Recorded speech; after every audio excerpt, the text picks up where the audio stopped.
Muy buenas, soy David Berlanga y esto es Filopop, donde los problemas son filosóficos. Hoy tenemos mandanguita. Hoy presentamos a un filósofo de los grandes, a Nietzsche. Por fin Nietzsche. Lo vamos a hacer a través de una película, El Club de la Lucha. Si estás aquí supongo que ya la has visto y si no, venga, te espero. ¿Ya? Perfecto. Bueno, también supongo que sabrás quién es Nietzsche, habrás leído su obra completa. ¿Qué? ¿Tampoco? Bueno, va, te espero.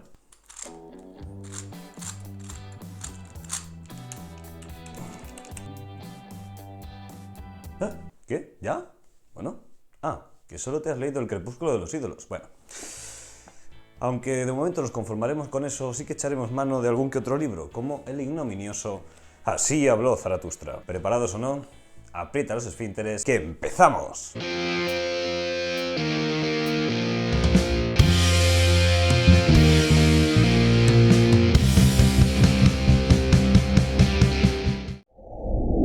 El Club de la Lucha de 1999 es un largometraje basado en la novela homónima de Chuck Palahniuk, protagonizado por Edward Norton, Brad Pitt y Helena Bonham Carter, Bellatrix. Está dirigida por David Fincher.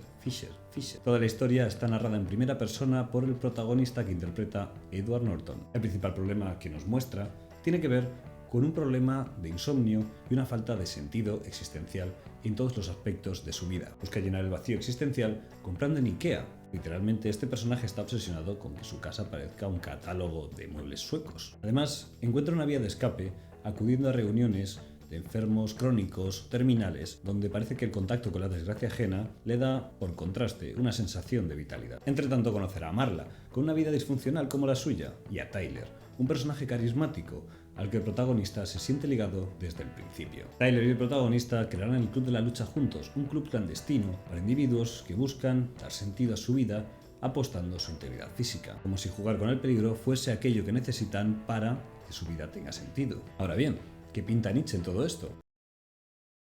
Nietzsche es un autor que escribe a borbotones, sin filtro. Casi parece que se pelea con el lenguaje al expresar sus ideas. Busca incluso la contradicción entre sus propios textos. Alejado del autor sistemático y racional, Nietzsche apuesta por la metáfora, el juego de palabras, y suele decirse que hay tantos Nietzsches como lectores de Nietzsche.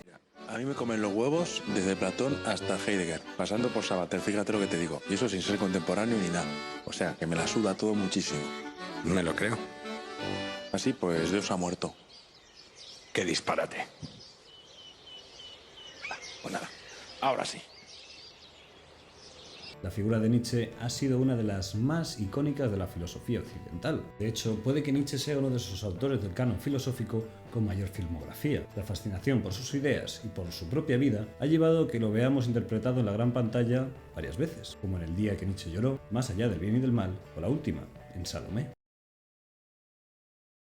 En la filosofía de Nietzsche encontramos un sinfín de temáticas, pero sobre todo, Nietzsche es conocido por su crítica a la moral occidental, esto es, a los hábitos y pensamientos que Occidente mantiene y asume sin una correcta reflexión. Nietzsche considera que la moral ha sido una herramienta efectiva durante la historia para domar o amansar las capacidades de los hombres libres. Para este autor, la moral es el conjunto de normas y castigos que se imponen al hombre para relegarlo al sosiego del espíritu, algo totalmente indeseable.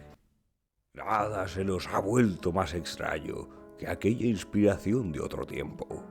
La aspiración a la paz del alma, la aspiración cristiana.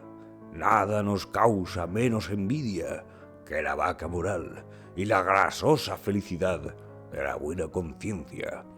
Se ha renunciado a la vida grande en cuanto se ha renunciado a la guerra.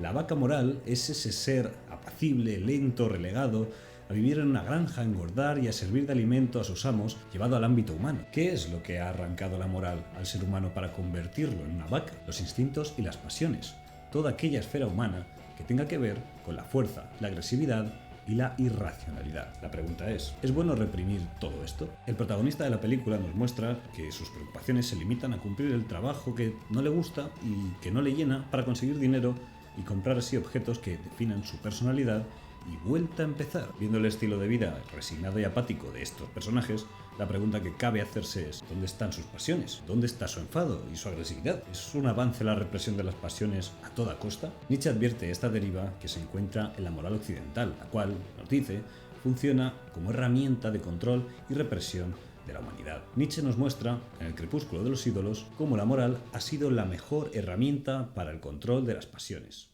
La fórmula más conocida de esto se encuentra en el Nuevo Testamento, en el Sermón de la Montaña. Si tu ojo te escandaliza, arráncatelo.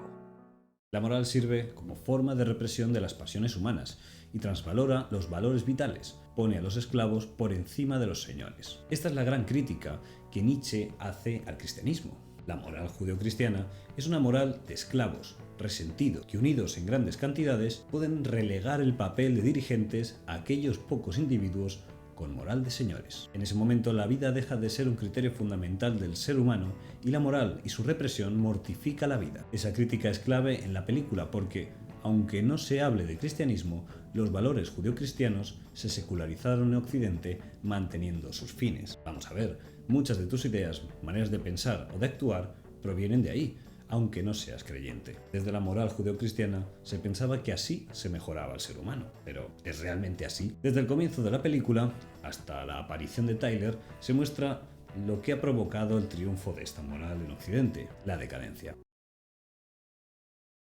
El nihilismo se ha considerado como una corriente filosófica que defiende la imposibilidad de los valores y que lleva a un absurdo existencial. Esta es la clave para darnos cuenta que el pensamiento nietzscheano, lejos de ser nihilista, es ampliamente contrario a este. Para Nietzsche, el nihilismo es algo indeseable. Además, es la consecuencia necesaria de la moral de rebaño arraigada en Occidente. Esta moral crearía el nihilismo en el que nada vale nada, todo es igual, y los grandes espíritus tendrían miedo de destacar, quedarían en una vida relegada y homogénea. Este tipo de existencia insustancial y donde la muerte no es una pesadilla sino algo morboso, es algo que transmiten los personajes de la película. Marla muestra este tipo de actitud yendo a sesiones de enfermos terminales, cruzando la calle sin mirar o tomando una ingesta de pastillas que no es lo suficientemente letal. Nietzsche se escandalizaría con este tipo de actitud que desprecia la vida.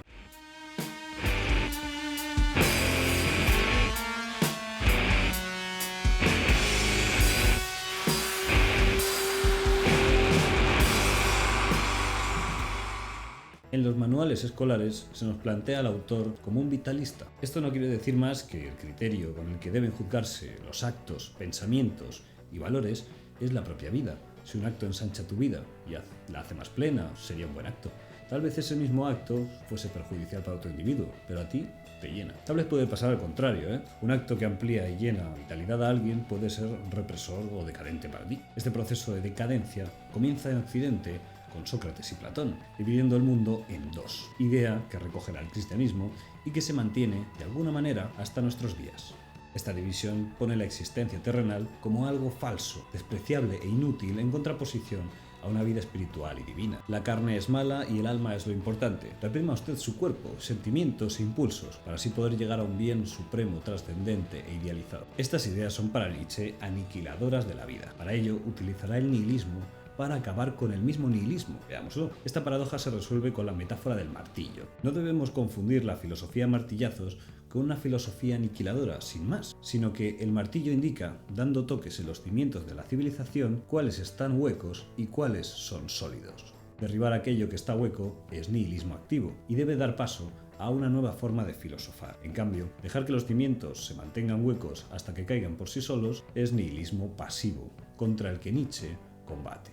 Los protagonistas de la película parecen estar inscritos en este nihilismo pasivo hasta la aparición de Tyler, una figura destructiva que parece ser el nihilismo activo. Tyler es un personaje crítico que mira y analiza la sociedad de su tiempo. Tyler se convertirá en un ejemplo para el protagonista cuando se vayan a vivir juntos a una casa abandonada. El protagonista se muda a causa de la explosión de su apartamento. Ese esfuerzo por conseguir algo ideal, esa casa de catálogo, es un platonismo aniquilador del cambio que destruye la vida. Ese apartamento es en realidad una tumba, donde todo es artificial y donde el protagonista se esconde como una limaña ante el miedo a la vida. ¿Por qué explota el apartamento, símbolo de la momificación y mortificación? Más adelante se nos dirá que la explosión fue intencionada por nada más y nada menos que el protagonista, pero él todavía no lo sabe. Esta explosión podría ser un símbolo de nihilismo activo que da paso a una nueva forma de vida y de valorarla.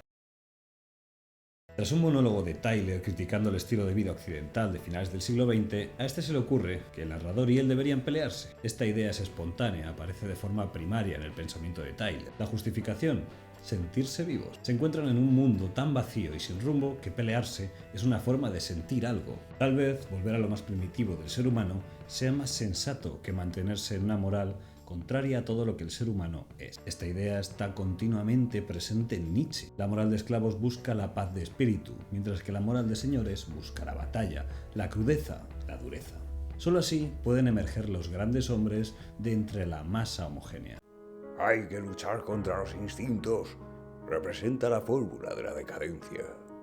La oposición entre instintos y razón, siendo esta última parte la más importante, es una dicotomía absurda y empobrecedora. Lo que sucede con la pelea entre Tyler y el narrador es que le dan la vuelta a esta dualidad, volviendo a darle importancia a las pasiones del hombre. La respuesta a esto es que, lejos de ser una pelea absurda, callejera sin más, empieza un nuevo movimiento porque otros hombres se les acercan. Empieza el Club de la Lucha. ¿Por qué triunfa este club a todas luces irracional? El Club de la Lucha simplemente busca liberar los instintos primarios del hombre y valorar la vertiente pasional del mismo. Una idea muy nietzscheana. El Club de la Lucha triunfa entre los hombres occidentales porque juega con una paradoja esencial: sentirse vivos jugando con los límites de la propia vida. Los personajes que aparecen en el Club de la Lucha no son kamikazes, todo lo contrario, buscan acabar con la apatía que llena sus vidas. Para eso, deben aceptar la muerte como parte de la vida, pero en ningún caso desearla. En el Club de la Lucha se mide la fuerza física desnuda, la agresividad más pura y primaria, sin ninguna técnica de pelea. Es puro desahogo. En caso de morir, los afiliados ya han pagado una cuota para tener los gastos del funeral pagados. Como vemos, la muerte se acepta, pero no es un fin deseable. El Club de la Lucha no fomenta la agresividad en sí misma, más bien es una liberación de aquella parte humana, demasiado humana, que la moral occidental ha querido castrar o reprimir. ¿Qué hay de racional en acudir varias veces por semana a pelearse con un desconocido, sin medidas de seguridad? Ninguna. Esa es la clave. No hay lógica en todo esto. Al menos no hay una lógica típicamente racional. Lo que encontramos es voluntad de poder exudada en cada poro. Tal y como se nos dice durante las peleas, los participantes se sentían vivos, vivos de verdad. Si en ese momento de la película Tyler hubiese pronunciado la frase de Nietzsche, de la escuela, de la guerra de la vida: lo que no me mata, me hace más fuerte, a nadie le hubiese parecido raro. El Club de la Lucha es dinámico. Cada noche puede ser la última. El fin último de estas sesiones de pelea no es otro que el de agrandar la propia vida. Un lujo que ya solo pueden permitirse acudiendo a un frío sótano porque la sociedad en la que viven está mortificada o momificada por la moral. Inventar fábulas acerca de otro mundo distinto de este no tiene sentido, presuponiendo que en nosotros no domine un instinto de calumnia, de empequeñecimiento, de recelo frente a la vida.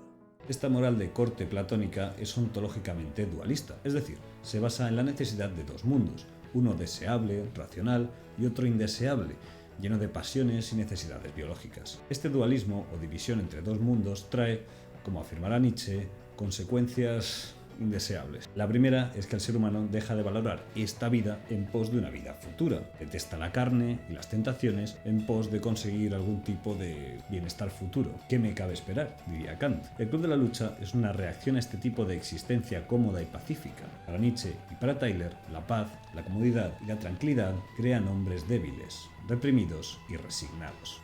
La voluntad de poder es en Nietzsche una forma de lucha contra los dualismos mortificadores y contra el imperio de la razón. La razón es una herramienta humana, sí, pero la vida no puede medirse con ella. Es una herramienta que sirve para otra cosa. Es como usar un tenedor para comer sopa. El concepto que nos presenta Nietzsche para definir este impulso vital de ser es voluntad de poder. Se trata de un concepto difícil de definir, ya que para el propio Nietzsche conceptualizar era mortificar.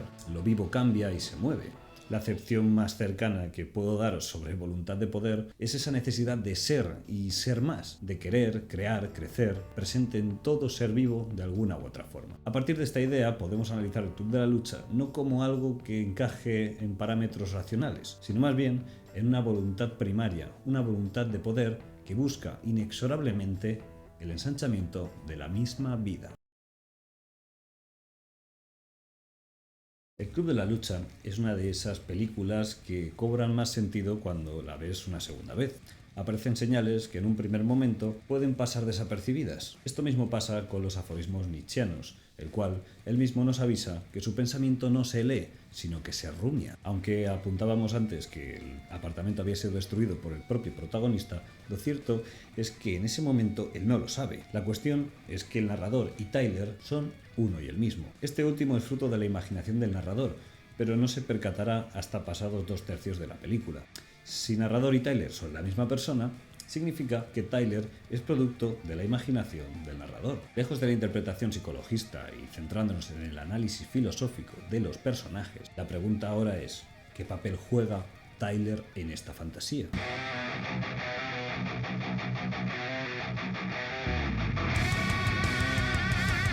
Tyler aparece como un personaje carismático, embriagador, con donaire, que nos embauca con sus ideas y su análisis del mundo. Lo hemos relacionado con la idea de nihilismo activo como alguien que busca decididamente acabar con la moral occidental. La explosión del apartamento es la acción que desencadena el inicio de la deconstrucción de los valores morales del protagonista. Es después de eso cuando se crea el Club de la Lucha y cuando comienzan a vivir juntos a los márgenes de la sociedad. Sin embargo, recordemos, Tyler y el protagonista son el mismo. Aun siendo realmente el mismo, se ve ese desdoblamiento de personajes que da pie a una progresión en el protagonista en 3 grandes movimientos. Para ver hasta qué punto tiene que ver esto con Nietzsche, tenemos que ir a su obra evangélica, que es Así habló Zaratustra. ¿Quién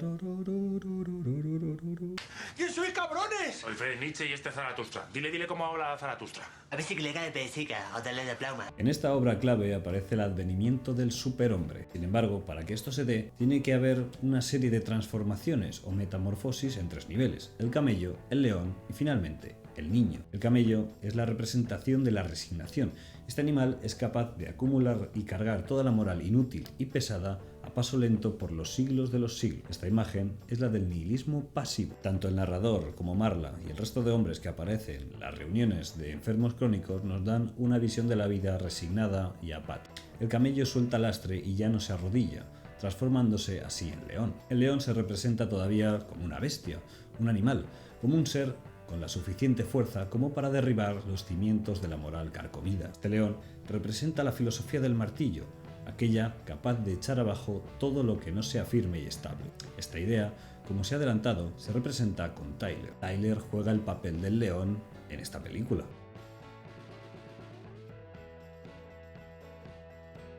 Por ello es interesante observar cómo no es un personaje foráneo al narrador, sino que es él mismo, en su mente, el que está haciendo la metamorfosis desde el camello hasta el león. ¿Quién es el gran dragón al que el espíritu no quiere llamar más señor y Dios? Tú has de. Se llama el gran dragón. Pero el espíritu del león dice, yo quiero. El león es el salto hacia coger las riendas de la propia existencia y agrandar al máximo la vida. ¿No es acaso este el mensaje que transmite una y otra vez Tyler? Deja de vivir para otros y vive para ti. Lo que posees acabará poseyéndote. Pero haz lo que quieras.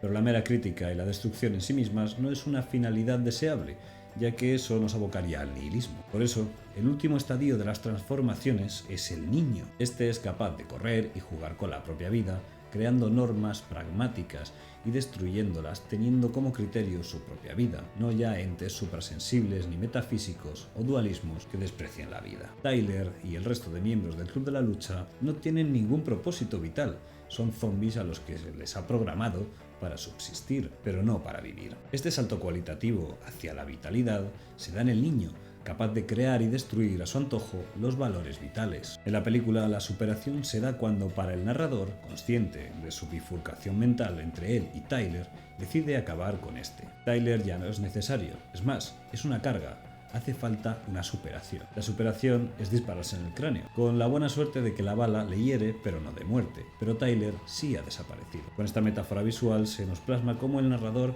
ha conseguido superar su último estadio y ya ha cogido las riendas de su propia vida hasta el punto de que es capaz de acabar con su ídolo. Aquí no hay lamento ni resignación, la escena está plagada de tensión, vivacidad y autonomía. Lo que surge después del disparo es un individuo que ha sido capaz de coger las riendas de su propia existencia y aceptarla con toda su tragicomedia. ¿No es acaso esta una imagen peculiar del superhombre? Tyler es el fruto imaginativo de todo lo que el narrador hubiese querido ser. Así nos lo presenta él mismo. El narrador se siente solo, vacío.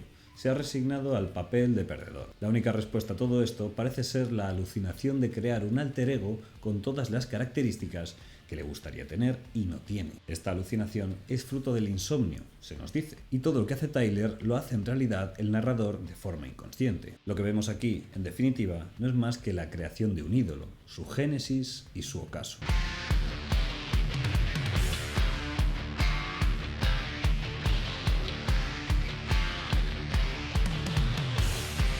En el que se rueda la película, Brad Pitt tal vez sea el actor más representativo de la máxima belleza en el canon masculino. Brad Pitt es un Adonis en nuestra concepción occidental de la belleza, y así se le consideró durante años en la industria del cine. Por tanto, no parece casual que sea él, precisamente él, quien haga el personaje de alter ego que compone todas las características deseables por un hombre de mediana edad, blanco, heterosexual, americano, de finales del siglo XX. El personaje de Tyler nos dice explícitamente: todo lo que deseabas ser soy yo. Aquí Brad Pitt parece interpretar una crítica a sí mismo, ya que lo que nos muestra es que su aspecto es un canon idealizado que muchos desearían, pero que solo él puede tener.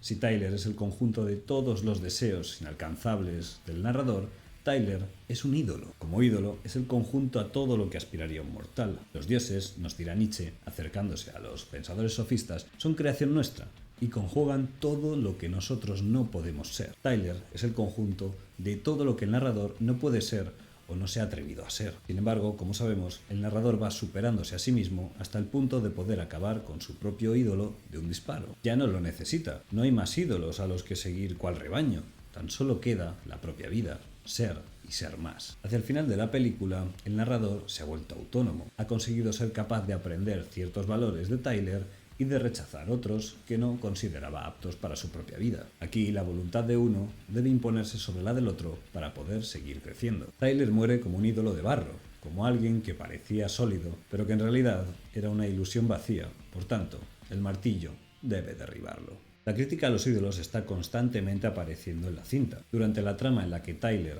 hace de león, o nihilista activo, muestra al narrador cómo los ídolos de la moral occidental están huecos. Uno de los ejemplos básicos es el momento en el que analizan anuncios en el autobús como el de Gucci, cuyo modelo está físicamente idealizado dentro del canon de belleza masculino. Tyler mismo comenta lo ridículo de la masturbación del espíritu por encajar en moldes ideales de estos falsos ídolos. Pero la obra magna de destrucción de ídolos es el plan último que trama Tyler con el Club de la Lucha. Este club se va tornando poco a poco en un grupo terrorista y su último plan es derribar los edificios financieros de la ciudad, que entendemos en referencia a Wall Street, para que las deudas y cuentas del mundo queden a cero en un colapso financiero.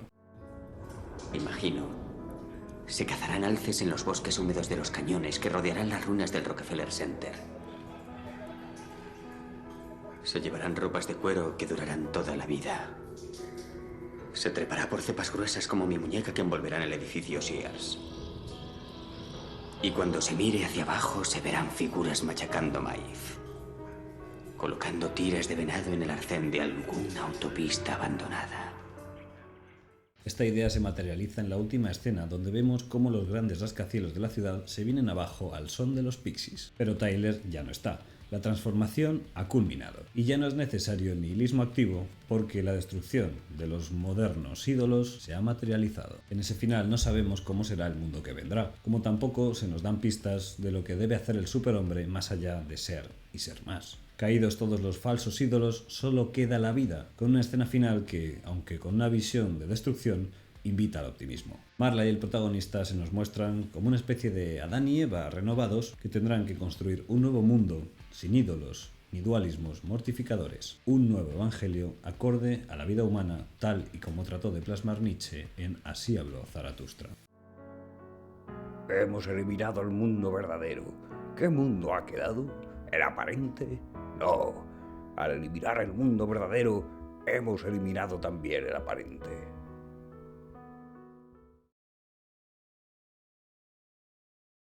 Lo que al principio era un club desenfadado, en el que los individuos iban a liberarse de la represión de ciertos impulsos, como el de muerte, violencia o agresividad, según parámetros freudianos, se convierte en una organización terrorista con tintes anarquistas y con una jerarquía típicamente militar. El líder indiscutible del movimiento es Tyler. Es él quien manda deberes, es él quien marca las normas, es él quien decide sobre el Club de la Lucha. El Club de la Lucha deja de tener sentido para ser un grupo terrorista, donde los valores, las ideas y los juicios corren a cargo del líder. Vemos cómo los miembros del club se subordinan cual camello, en terminología nietzscheana, al líder y cumplen finalmente sus designios. ¿Qué tiene que ver esto con la liberación que parece dar el nihilismo activo? Acercándonos a los textos de Nietzsche, podemos encontrar ideas contrapuestas sobre este hecho. Sin embargo, sabemos que la sistematización y la definición de conceptos nunca fueron un fin deseable para este autor. Allí donde la autoridad sigue formando parte de las buenas costumbres, donde lo que se da no son razones, sino órdenes. El dialéctico es una especie de payaso. La gente se ríe de él, no lo toma en serio. Sócrates fue un payaso que consiguió que lo tomaran en serio. ¿Qué es lo que sucedió aquí realmente?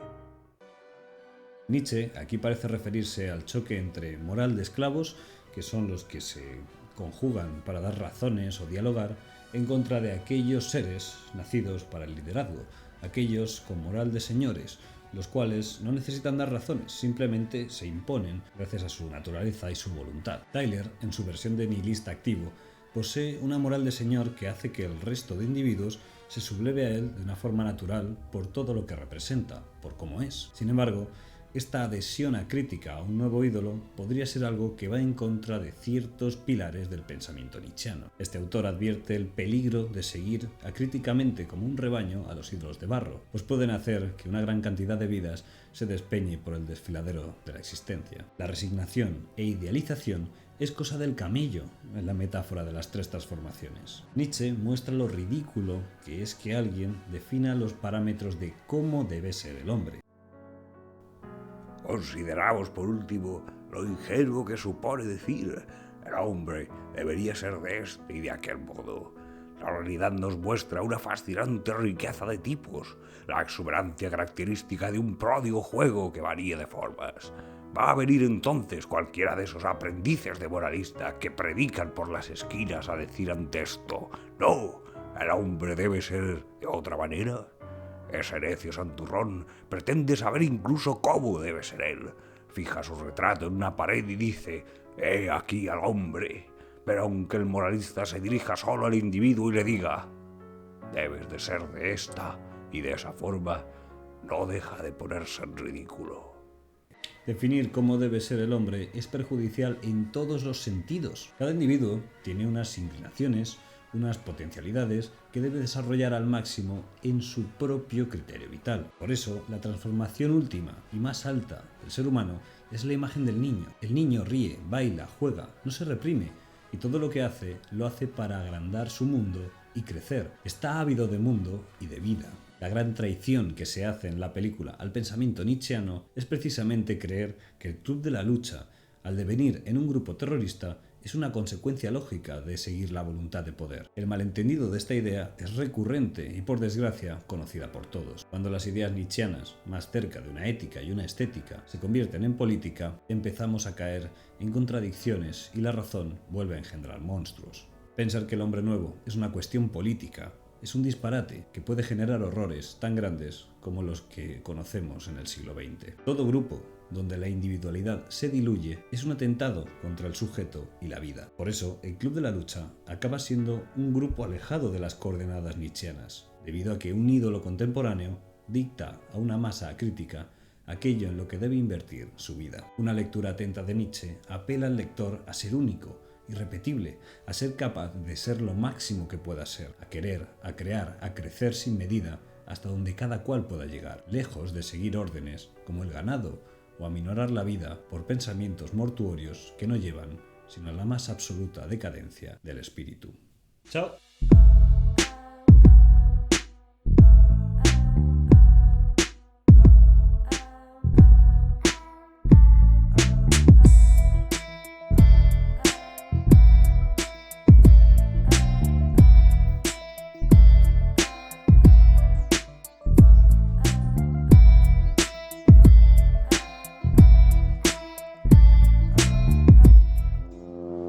Claro, ahora que has quedado bien. Pero no dices nada de cuando te metieron en el psiquiátrico por abrazar un caballo en la calle. De eso no dices nada, ¿no? Zaratustra. Oye, no te claves, ¿no? O sea, que Nietzsche era un colgado, pero no era nazi, ¿vale? Así que ya está, venga. Fin del sketch. Este es que no pilota igual que nosotros, ¿eh? Eres un payaso. Un buen chispe.